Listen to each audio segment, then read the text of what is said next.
take 2 on hearthboard making. Sorry about that, folks. The other one got lost somewhere in the ethers. We were unable to find it any way, shape, or form. So before I get into hearthboard making, I want to do some quick knife skills real quick. I know most of you are probably skilled with a knife. I don't mean to insult anybody's knife skills or intelligence, but I just want to go over some basic safety features of a knife. One, you know, talking about social distancing is kind of the in thing nowadays with the whole coronavirus happening around the world. When you're working with knives, you want to make sure that you're at least an arm's length away from somebody. That's just in case you slip and your knife happens to go full distance, your arm, you're not slicing the person next to you. So maintain a distance, arm's length apart. A couple tidbits with working with a knife. I like to grip the handle fully. I don't like to choke all the way up towards the blade. That's just me personally. I kind of come back towards the end. So I grip the knife fully. You're going to notice a couple things here. You'll see me, one, use my knife a lot like this with my thumb pushing away, and I'll use it either close to the handle or midsection of the handle. I tend to not use the tip a whole heck of a lot unless I am seating the drill. Okay, the other thing I will do, the other technique I'll use in addition to my thumb kind of technique, I want to take off wood and I'll just power through it. So here's a little trick. The closer you are to your handle, the better leverage you have to be able to power through. The farther away you are from your handle, right here, so to speak, watch what happens. It's more of a lever, and my wrist and my hand can't really handle all that force. I do this and I can't keep the blade straight, and it's taking extra strength from my forearm and wrist to be able to take off wood.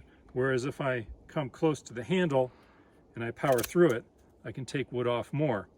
Notice I kind of broke one of my own rules. As I'm taking off wood to that degree which you just showed me, which I just showed you, I like to kind of come almost out to the full extent of my arms, come back slightly, and then carve. That way I'm only going about 10 inches past where the piece of wood is, compared to if I'm here and I'm taking wood off. Look at how far my hand and my whole arm really is flailing. When I'm doing this, I want to be almost full extension to be able to take wood off. The other thing I like to do when I'm taking a lot of wood off, rather than use my elbow, I almost lock my elbow like this. I pull my shoulder back and I use my torso. So I'm kind of pushing like this. So a lot of my power will come from there. Some techniques, safety techniques. Pop quiz. Is this a good idea or a bad idea? Hopefully you all said bad idea. Let's say I had my chair here and I was sitting down in my chair. I've seen a lot of folks use their thigh as a cutting board and a place to whittle and carve. Good idea or bad idea? The correct answer is bad idea. Slipping. So as you're working with a knife, make sure your body parts are away, other people's body parts are away, including your pets.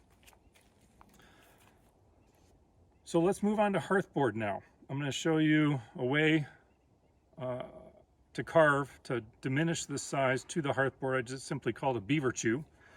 If you remember, this is the finished hearthboard right here. So visualize like a 2x4, the finished hearthboard. You need to be able to visualize the hearthboard in this yucca stalk or in this saguaro rib here, the cactus of the saguaro rib. So it takes a little bit of imagination and or some experience and time doing this, but you want to be able to visualize your hearthboard in the piece of wood that you're gathering and making your hearthboard. In addition to that, ideally you have your spindle. If not, that's okay. Just make sure it's wide enough to house your spindle and thick enough to also seat your spindle. So let's move on to making the hearthboard. I tend to like my hearthboard pinky to thumb, and I typically will add a little bit towards the end. But before I even do my length, I'll take my piece of wood right here and I look for a flat plane. I also look to see if there's an oval shape. Is it oval shaped or is it round shaped? If it's oval shaped, such as the saguaro rib cactus is fairly oval shaped, it already kind of tells me what's going to be my top. This is going to be my top, this is going to be my bottom. However, in order for that to take place and for that to happen, I need to make sure that my saguaro rib or my hearthboard wood is not going to be bowed or curved in either way. So it would not be beneficial for me to make my hearthboard out of this section right here with this slight curve in this direction. So what I do is I take my hearthboard material raw and I twist it and I twist it until I find a flat plane. Once I find that flat plane, which this entire saguaro rib cactus is a flat plane, if I wanted to, I can make a hearthboard as is with this length. It's just too long. It's not portable enough for me. It's harder to carry this. It would stick out. This is why I like it pinky to thumb. Same goes on with the narrow leaf yucca. I will make sure I have a piece of the yucca stalk, the flowering stalk of the yucca, I should say, that's thick enough to be able to house my spindle. And again, okay, here's the thick section I would choose. I probably would not choose this. It's getting a little bit on the thin side. And again, I rotate it. There's a curve here. I'm not going to use that. However, if I rotate it like this, oh, look at that, flat plane right there. So I would use this section right here to create my hearthboard. And it fits my criteria for length. Could I do it shorter? Sure. Could I do it longer? Sure. This is just what I like, ideally. So, hearthboard creation. I'm going to choose the saguaro rib cactus. I'm probably going to go from here to about here. A little bit on the long side. So here's what I do. I simply call this a beaver chew. This is where I use my thumb a lot. I bring the knife almost all the way to the handle and I will push in and a slight twist. Push in and a slight twist, and I'll go around the entire circumference of the saguaro rib.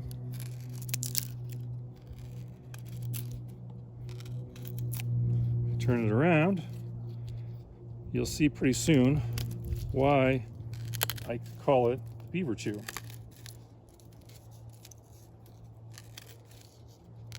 So this is me taking length off so I can have the appropriate sized hearthboard.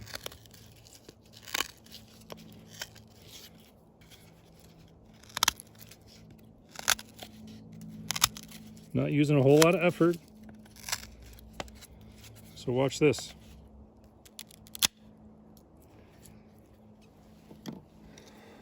I'm going to measure. Here's where I'm going to take my next one.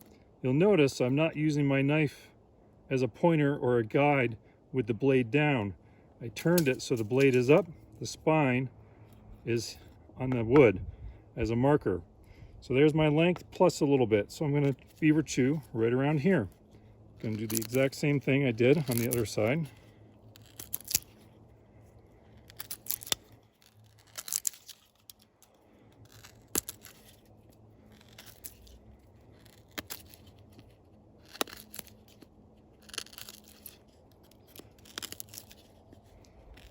So I don't have a whole lot to hold on to. I have just enough to hold on to do the other side of the beaver chew. If I didn't have enough, if there was only a couple inches and I couldn't hold on to this, I could just keep taking wood away on a one-sided beaver chew. And then I might just need to break it over my knee for a little more leverage. There we go.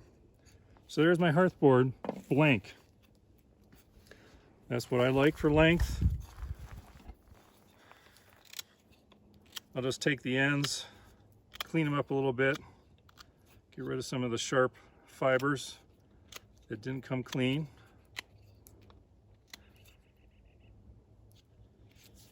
One thing I did forget to mention actually before I even start carving on a piece of wood for a hearth board or any wood, I'll take the spine of my knife and I'll tap the wood to get rid of any lingering dust or dirt or sand that might be stuck in there. Sand and dirt don't get along with a cutting edge. So you're going to want to keep your knife edge nice and sharp. So that's one little trick I do just to kind of release it. So now I have the length of my hearth board. I'm going to look to see what side I want my notches to be carved in. It has a slight curve this way. I'm going to choose to put my notches right here. So the seats will go up here with the notches on this side. Anytime you have a curve like this, you have more surface area to work with. I have less surface area to work with. I would probably be able to only get, probably get one seat less on the in curve, and I could probably get one seat more or one more fire on the out curve, if that's a technical term. So now that I have that set, here's the side where I'm going to put my seats or the notches. I'm going to use this as the top. No rhyme or reason, I'm just kind of picking it. I'm going to use this as the bottom, so I'm going to try to make my 2x4s. This is where I want to take off some wood. I'm just simply flattening. I'm trying to keep it flat and an even plane.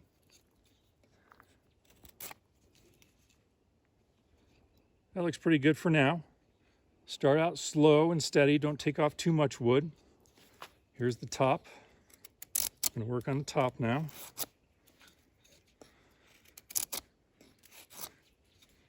All right, that's looking fairly decent. Before I take off too much more wood, I have nice width that will seat my spindle the whole length of it. And as far as the depth, I have plenty of depth or thickness. I could take off even a little bit more. It's a little bit on the thick side. Remember, spindle width up to 1/3 more. So if I were to take this spindle, divide it into thirds, and add 1/3 to this existing diameter of the spindle, I could, from my findings, in my experience, I could make the spindle, the hearthboard, that thick. If it goes thicker, it starts to bind right here, and it's working against me. I want the friction on this tip. I don't want the friction on the side of the spindle. That's why the kind of thickness is important. So I'm going to take a little bit more off the top. I'm going to flatten the bottom. This is a little bit on the high side here.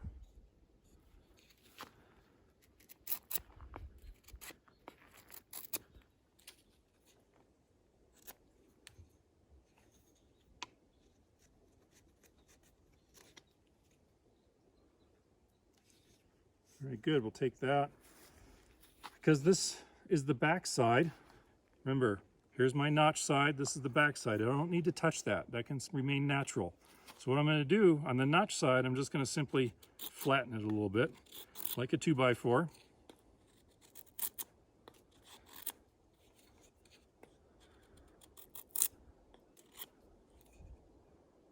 That's looking pretty good. I have a little bit more extra I could take off, but I'm going to leave it for right now. I want to see how my spindle and my hearthboard interact. So let's take a look at this now. Width is still good. Even after I took off the width here, I can still house my spindle the whole length. And the depth is much nicer. I like that depth right there. You can see it's at least as deep or as thick as the spindle, plus a little bit more. So there's my hearthboard blank, right there. Next video coming up, which you probably have already seen, is seating it and creating fire. Thanks everybody.